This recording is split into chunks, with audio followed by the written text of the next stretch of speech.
നമസ്കാരം. Prime time ന്യൂസിലേക്ക് സ്വാഗതം. ആദ്യം പ്രധാന വാർത്തകൾ.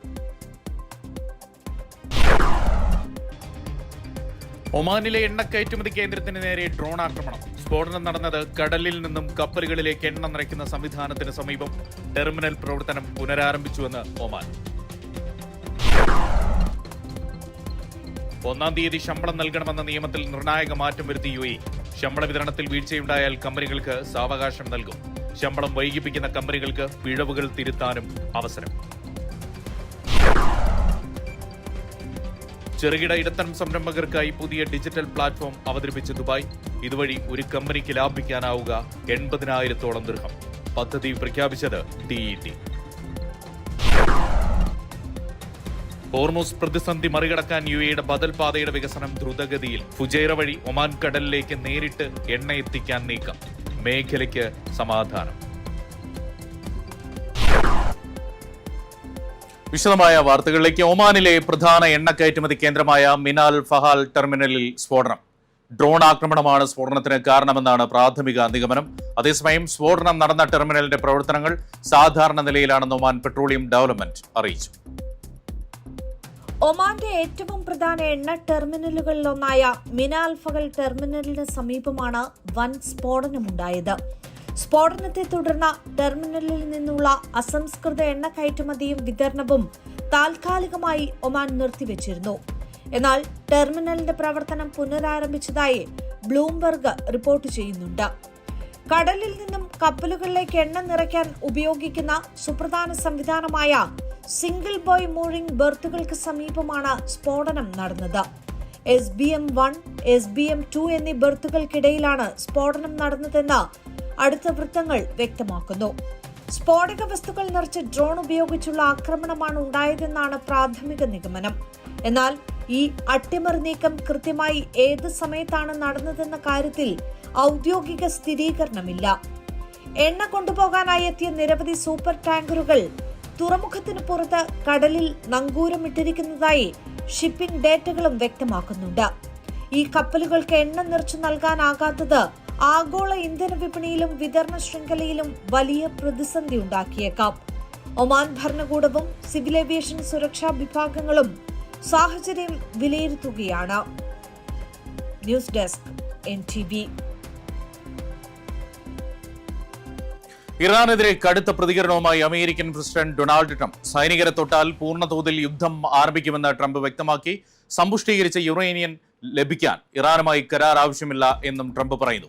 അതിനിടെ അമേരിക്കൻ മധ്യസ്ഥതയിൽ ഇസ്രയേലും ലെബനനും മുന്നോട്ട് വെച്ച വെടിനിർത്തൽ കരാർ തള്ളുന്നതായി ഹിസ്ബുള്ള വ്യക്തമാക്കി.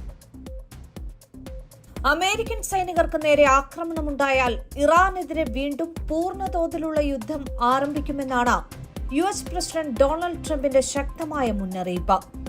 നിലവിലുള്ള താൽക്കാലിക വെടിനിർത്തൽ അവസാനിപ്പിച്ച് സൈനിക നടപടികളിലേക്ക് കടക്കാനുള്ള തന്റെ ഏക റെഡ് ലൈൻ US സൈനികരുടെ ജീവനാണെന്നും ട്രംപ് വ്യക്തമാക്കി. ഇറാൻ തങ്ങളുടെ സൈനികരെ ലക്ഷ്യമിടുകയും ഏതെങ്കിലും US സൈനികർ കൊല്ലപ്പെടുകയും ചെയ്താൽ വളരെ പെട്ടെന്ന് തന്നെ തിരിച്ചടിക്കുമെന്നും യുദ്ധം ആരംഭിക്കുമെന്നാണ് ട്രംപ് വ്യക്തമാക്കിയത്. ഇറാനുമായുള്ള ചർച്ചകൾ മികച്ച രീതിയിലാണ് മുന്നോട്ടു പോകുന്നതെന്നും ഉടൻ തന്നെ കരാറിലേക്ക് ഇരു രാജ്യങ്ങളും എത്തിയേക്കാമെന്നും ട്രംപ് കൂട്ടിച്ചേർത്തു. മുൻപുണ്ടായ ശക്തമായ ആക്രമണങ്ങളിലൂടെ ഇറാന്റെ വ്യോമസേനയും നാവികസേനയും തകർത്തതായും വ്യോമ പ്രതിരോധ സംവിധാനങ്ങളും പ്രധാന നേതൃത്വവും ഇല്ലാതാക്കിയെന്നും ട്രംപ് അവകാശപ്പെട്ടു. ചെറിയ രീതിയിലുള്ള സംഘർഷങ്ങൾ സഹിച്ച് വലിയൊരു യുദ്ധം ഒഴിവാക്കാൻ താൻ തയ്യാറാണെങ്കിലും അമേരിക്കൻ സൈനികരുടെ മരണം സംഭവിച്ചാൽ അത് വെടിനിർത്തലിന്റെ അവസാനമായിരിക്കുമെന്നും ട്രംപ് ആവർത്തിച്ചു. അതിനിടെ അമേരിക്കൻ മധ്യസ്ഥതയിൽ ഇസ്രയേലും ലെബനനും മുന്നോട്ട് വെച്ച വെടിനിർത്തൽ കരാർ തള്ളുന്നതായി ഹിസ്ബുള്ള വ്യക്തമാക്കി. ചർച്ചകൾ സമയം പാഴാക്കലാണെന്നും അപമാനകരമാണെന്നും ഹിസ്ബുള്ള നേതാവ് നഈം ഖാസിം അറിയിച്ചു. News desk NTV. ചെറുകിട ഇടത്തരം സംരംഭകർക്കായി പുതിയ ഡിജിറ്റൽ പ്ലാറ്റ്ഫോം അവതരിപ്പിച്ച് ദുബായ്. ഇതുവഴി ഒരു കമ്പനിക്ക് ഏകദേശം 80,000 ദിർഹത്തിലധികം തുക ലാഭിക്കാൻ കഴിയുമെന്ന് അധികൃതർ വ്യക്തമാക്കി. ആഗോള ബിസിനസ് ഹബ്ബ് എന്ന നിലയിൽ ദുബായിയുടെ സ്ഥാനം കൂടുതൽ ശക്തമാക്കുന്നതിന്റെ ഭാഗമായി ഡിപ്പാർട്ട്മെന്റ് ഓഫ് എക്കണോമി ആൻഡ് ടൂറിസമാണ് പദ്ധതി വിഭാവനം ചെയ്തിട്ടുള്ളത്. ദുബായിൽ ബിസിനസ് ആരംഭിക്കുന്നതും നടത്തുന്നതും കൂടുതൽ വേഗത്തിലാക്കാനും ചെലവ് ഗണ്യമായി കുറയ്ക്കാനും ഉപഭോക്താക്കളെ സഹായിക്കുന്നതാണ് പുതിയ പദ്ധതി. SME in a ബോക്സ് എന്നറിയപ്പെടുന്ന ഡിജിറ്റൽ പ്ലാറ്റ്ഫോം വഴി ഒരു കമ്പനിക്ക് ഏകദേശം 80,000 ദിർഹത്തിലധികം തുക ലാഭിക്കാൻ കഴിയുമെന്ന് DET വ്യക്തമാക്കി. ലൈസൻസിംഗ്, ബാങ്കിംഗ്, ഡിജിറ്റൽ പേയ്മെന്റുകൾ, ലോജിസ്റ്റിക്സ്, ടെലികമ്മ്യൂണിക്കേഷൻ തുടങ്ങിയ എല്ലാ അവശ്യ സേവനങ്ങളും ഒറ്റ പ്ലാറ്റ്ഫോമിൽ ലഭ്യമാകും. സ്വകാര്യ മേഖലയിലെ 18 പ്രമുഖ പങ്കാളികളെ ഉൾപ്പെടുത്തിയാണ് ശൃംഖല പ്രവർത്തിക്കുന്നത്. Emirates NBD, commercial bank of Dubai, Abu Dhabi Islamic bank, do, അരാമെക്സ്, DHL തുടങ്ങിയ പ്രമുഖർ ഇതിൽ പങ്കാളികളാണ്. വിവിധ സേവനദാതാക്കളെ കണ്ടെത്താനും രജിസ്ട്രേഷൻ നടപടികൾക്കുമായി സാധാരണ ചെലവാകാറുള്ള 200 മണിക്കൂർ വരെ ലാഭിക്കാൻ ഈ പ്ലാറ്റ്ഫോം സംരംഭകരെ സഹായിക്കും. ഡിസ്കൗണ്ട് ഫീസുകൾ, ഒഴിവാക്കപ്പെട്ട ചാർജുകൾ, മുൻഗണനാ സേവന പാക്കേജുകൾ എന്നിവയാണ് പ്ലാറ്റ്ഫോമിലൂടെ ബിസിനസ്സുകൾക്ക് ലഭിക്കുക. ബാങ്കിംഗ് സേവനങ്ങൾ, അക്കൗണ്ട് തുറക്കൽ, ലോജിസ്റ്റിക്സ് സഹായം തുടങ്ങിയ മേഖലകളിൽ പുതിയ സംരംഭകർ നേരിടുന്ന സാധാരണ വെല്ലുവിളികൾ പരിഹരിക്കാനാണ് പുതിയ പ്ലാറ്റ്ഫോം രൂപകൽപ്പന ചെയ്തിട്ടുള്ളത്. ഈ പ്ലാറ്റ്ഫോമിൽ ഘട്ടം ഘട്ടമായി കൂടുതൽ ഡിജിറ്റൽ സംയോജനവും ഓട്ടോമേറ്റഡ് യോഗ്യതാ പരിശോധനയും കൊണ്ടുവരും. ഒടുവിൽ കമ്പനി രൂപീകരണത്തിനുള്ള ദുബായിയുടെ ഔദ്യോഗിക ഇൻവെസ്റ്റ് ഇൻ ദുബായ് പ്ലാറ്റ്ഫോമിലേക്ക് ഈ സേവനം പൂർണ്ണമായി സംയോജിപ്പിക്കും. NTV Dubai. ജൂൺ 1 ശമ്പളം നൽകണം എന്ന തീരുമാനത്തിൽ ഇളവുമായി UAE. ശമ്പള സംരക്ഷണ സംവിധാനത്തിൽ നിർണായക മാറ്റങ്ങളാണ് മാനവ വിഭവശേഷി സ്വദേശീയവൽക്കരണ മന്ത്രാലയം പുറത്തിറക്കിയത്. UAE സ്വകാര്യ മേഖലയിൽ 1-ാം തീയതി ശമ്പളം നൽകണമെന്ന നിയമം ജൂൺ 1 മുതലാണ് പ്രാബല്യത്തിൽ വന്നത്. ഒരു ദിവസം ശമ്പളം വൈകിയാൽ പോലും നടപടി സ്വീകരിക്കുമെന്ന നിയമം പല കമ്പനികൾക്കും തിരിച്ചടിയായിരുന്നു. എന്നാൽ ശമ്പളം വൈകുന്ന സ്ഥാപനങ്ങൾക്കെതിരെ പെട്ടെന്ന് കടുത്ത നടപടികളിലേക്ക് കടക്കാതെ പിഴവുകൾ തിരുത്താൻ ആവശ്യത്തിന് സാവകാശം നൽകുമെന്നാണ് UAE മാനവ വിഭവശേഷി സ്വദേശീയവൽക്കരണ മന്ത്രാലയം വ്യക്തമാക്കുന്നത്. കമ്പനികൾക്ക് മേൽ അധിക സാമ്പത്തിക ബാധ്യതകൾ അടിച്ചേൽപ്പിക്കാതെ ഘട്ടം ഘട്ടമായി തീരുമാനം നടപ്പിലാക്കുന്നതിനാണ് മന്ത്രാലയത്തിന്റെ നീക്കം. ശമ്പളം വൈകുന്ന സാഹചര്യമുണ്ടായാൽ സിസ്റ്റം വഴി പെട്ടെന്ന് പിഴയോ ബ്ലോക്കോ വരില്ല. പകരം മന്ത്രാലയത്തിൽ നിന്നുള്ള ഇലക്ട്രോണിക് നിരീക്ഷണ സന്ദേശങ്ങളും മുന്നറിയിപ്പുകളുമാകും ആദ്യഘട്ടത്തിൽ ലഭിക്കുക. നിയമവിധേയമാകാൻ കമ്പനികൾക്ക് മതിയായ സമയം ഇതിലൂടെ ലഭിക്കും. മാത്രമല്ല, ജീവനക്കാർക്ക് നൽകാനുള്ള ആകെ ശമ്പള തുകയുടെ 85% കൃത്യസമയത്ത് കൈമാറിയിട്ടുണ്ടെങ്കിൽ ആ സ്ഥാപനം നിയമം പാലിച്ചതായി കണക്കാക്കും. സാങ്കേതിക തടസ്സങ്ങൾ കാരണം 100% തികയ്ക്കാൻ പറ്റാത്ത ബിസിനസ്സുകാർക്ക് ഇത് വലിയൊരു ഇളവാണ്. കൂടുതൽ തൊഴിലാളികളുള്ള കൺസ്ട്രക്ഷൻ പോലുള്ള വലിയ മേഖലകളിൽ ശമ്പളം വൈകിയാൽ വലിയ പ്രതിസന്ധിയുണ്ടാകും. അതുകൊണ്ട് തന്നെ ഇത്തരം വലിയ മേഖലകളിൽ മാത്രമാകും കടുത്ത നിരീക്ഷണം. ചെറുകിട സ്ഥാപനങ്ങൾക്ക് മേൽ അനാവശ്യ സമ്മർദ്ദം ഉണ്ടാകില്ല. NTV Dubai. കുവൈറ്റിലെ ഷാബ് ഏരിയയിൽ അൽമുസൈനി മണി എക്സ്ചേഞ്ച് ശാഖയിൽ തൂക്കു ചൂണ്ടി കവർച്ച നടത്തിയ പ്രവാസി യുവാവിനെ അറസ്റ്റ് ചെയ്തു. General department of criminal investigation വിഭാഗമാണ് പിടികൂടിയത്. ശക്തമായ തെരച്ചിലിനും അന്വേഷണത്തിനും ഒടുവിലാണ് ഫിലിപ്പീൻ സ്വദേശിയായ പ്രതിയെ സുരക്ഷാ ഉദ്യോഗസ്ഥർ പിടികൂടിയത്. 21,000 കുവൈറ്റി ദിനാറാണ് പ്രതി മണി എക്സ്ചേഞ്ച് സ്ഥാപനത്തിൽ നിന്ന് തോക്ക് ചൂണ്ടി കവർന്നത്. എക്സ്ചേഞ്ചിൽ ഉപയോക്താക്കൾ ഇല്ലാതിരുന്ന സമയം നോക്കി മാസ്ക് ധരിച്ചാണ് പ്രതി എത്തിയത്. കയ്യിലുണ്ടായിരുന്ന തോക്ക് ചൂണ്ടി ജീവനക്കാരെ ഭീഷണിപ്പെടുത്തുകയും മർദ്ദിക്കുകയും ചെയ്തു. പിന്നീട് കൗണ്ടറിലേക്ക് അതിക്രമിച്ചു കയറി വിവിധ രാജ്യങ്ങളുടെ കറൻസി ശേഖരം കൈക്കലാക്കി സംഭവ സ്ഥലത്ത് നിന്ന് രക്ഷപ്പെടുകയായിരുന്നു. പ്രതിയുടെ പക്കൽ പെട്രോൾ നിറച്ച കന്നാസുമുണ്ടായിരുന്നു.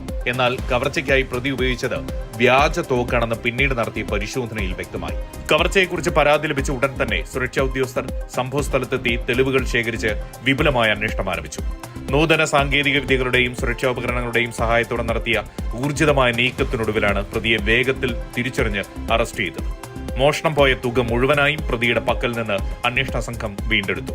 പൊതുസുരക്ഷയ്ക്ക് ഭീഷണിയാവുന്ന ഇത്തരം കുറ്റകൃത്യങ്ങളിൽ ഏർപ്പെടുന്നവർക്കെതിരെ വിട്ടുവീഴ്ചയില്ലാത്ത ശക്തമായ നിയമ നടപടികൾ സ്വീകരിക്കുമെന്ന് കുവൈറ്റ് ആഭ്യന്തര മന്ത്രാലയം അറിയിച്ചു. NTV Kuwait city. കുവൈറ്റിൽ വേഗപരിധി ലംഘിച്ച ഡ്രൈവറെ നാടുകടത്തും. മണിക്കൂറിൽ 153 കിലോമീറ്റർ വേഗത്തിൽ വാഹനം ഓടിച്ചതിനാണ് നടപടി. കുവൈറ്റ് ഏർപ്പെടുത്തിയ പുതിയ ട്രാഫിക് നിർദ്ദേശങ്ങൾ വിട്ടുവീഴ്ചയില്ലാതെ നടപ്പിലാക്കും എന്ന ശക്തമായ മുന്നറിയിപ്പാണ് മന്ത്രാലയം നൽകുന്നത്. മണിക്കൂറിൽ 150 കിലോമീറ്ററിലധികം വേഗതയിൽ വാഹനമോടിക്കുന്ന പ്രവാസികളെ നാടുകടത്തുമെന്ന കുവൈറ്റ് ആഭ്യന്തര മന്ത്രാലയത്തിന്റെ പുതിയ നിയമമാണ് രാജ്യത്ത് നടപ്പിലാക്കിയിരിക്കുന്നത്. ഒരു 4-വീലർ വാഹനം മണിക്കൂറിൽ 153 കിലോമീറ്റർ വേഗതയിൽ ഓടിച്ചതിനാണ് അറബ് വംശജനായ എഞ്ചിനീയറെ സുരക്ഷാ ഉദ്യോഗസ്ഥർ പിടികൂടിയത്. താൻ വേഗപരിധി ലംഘിച്ചതായി ട്രാഫിക് റിപ്പോർട്ടിൽ ഇയാൾ സമ്മതിച്ചുവെങ്കിലും പിന്നീട് മന്ത്രാലയം പുറത്തിറക്കിയ ഉത്തരവുകളും കർശന നിർദ്ദേശങ്ങളെയും കുറിച്ച് അറിവില്ലെന്നായിരുന്നു ഇയാളുടെ വാദം. എന്നാൽ ഈ വാദം തള്ളിയ അധികൃതർ പ്രതിയെ നാടുകടത്തൽ വിഭാഗത്തിലേക്ക് മാറ്റി. ഉടൻ തന്നെ ഇയാളെ സ്വന്തം നാട്ടിലേക്ക് കയറ്റിവിടുമെന്നാണ് സുരക്ഷാ വൃത്തങ്ങൾ നൽകുന്ന സൂചന. റോഡ് സുരക്ഷ ഉറപ്പാക്കുന്നതിനും അപകടങ്ങൾ കുറയ്ക്കുന്നതിനുമായി ഏർപ്പെടുത്തിയ പുതിയ നിർദ്ദേശങ്ങൾ വിട്ടുവീഴ്ചയില്ലാതെ നടപ്പിലാക്കുമെന്ന ശക്തമായ മുന്നറിയിപ്പ് കൂടിയാണ് കുവൈത്ത് ആഭ്യന്തര മന്ത്രാലയം നൽകുന്നത്. NTV Kuwait city. സാമ്പത്തിക ശേഷിയില്ലാത്ത കുട്ടികൾക്ക് വിദ്യാഭ്യാസ സഹായവുമായി മിഥുൻസ് മണി മാർക്കറ്റ് കമ്പനിയുടെ CSR ദൗത്യങ്ങളുടെ ഭാഗമായിട്ടാണ് എഡ്യൂ ബ്രിഡ്ജ് എന്ന പേരിൽ തെരഞ്ഞെടുക്കപ്പെടുന്ന 10 കുട്ടികൾക്ക് 1 ലക്ഷം രൂപയുടെ വിദ്യാഭ്യാസ സഹായം നൽകുക. വിദ്യാഭ്യാസം എല്ലാ കുട്ടികളുടെയും പ്രാഥമിക അവകാശമാണെന്നും സാമ്പത്തിക തടസ്സം കുട്ടികളുടെ സ്വപ്നങ്ങളിലേക്കുള്ള യാത്രയ്ക്ക് തടസ്സമാകരുതെന്നുമുള്ള മിഥുൻസ് മണി മാർക്കറ്റ് സ്ഥാപകൻ മിഥുൻ ഗിരീഷിന്റെ കാഴ്ചപ്പാടിന്റെ തുടർച്ചയായിട്ടാണ് പദ്ധതി. അർഹരായ കുട്ടികൾക്കോ രക്ഷിതാക്കൾക്കോ മറ്റ് ഉത്തരവാദിത്തപ്പെട്ടവർക്കോ സ്കോളർഷിപ്പിനായി അപേക്ഷിക്കാം. കുട്ടികളുടെയും കുടുംബത്തിന്റെയും സാമ്പത്തിക സ്ഥിതി ഉൾപ്പെടെയുള്ള പൂർണ്ണമായ വിവരങ്ങൾ സ്കൂൾ മാർക്ക് ലിസ്റ്റുകൾ സഹിതം csr@mithunsmoneymarket.com എന്ന വിലാസത്തിൽ അപേക്ഷിക്കാം. കൂടുതൽ വിവരങ്ങൾക്ക് ജൂൺ 10 അപേക്ഷ അയക്കാനുള്ള അവസാന തീയതി. കിസൈസിലെ ബിൻ ഷബി മാളിൽ ഈ മാസം 17 തുറക്കുന്ന മിഥുൻസ് മണി മാർക്കറ്റിന്റെ പുതിയ ബ്രാഞ്ചിന്റെ ഉദ്ഘാടനത്തോടനുബന്ധിച്ച് സഹായം വിതരണം ചെയ്യും. UAE-യിലെ ഏറ്റവും പ്രബലമായ ഫിനാൻഷ്യൽ ട്രേഡിംഗ് അക്കാഡമിയാണ് മിഥുൻസ് മണി മാർക്കറ്റ്.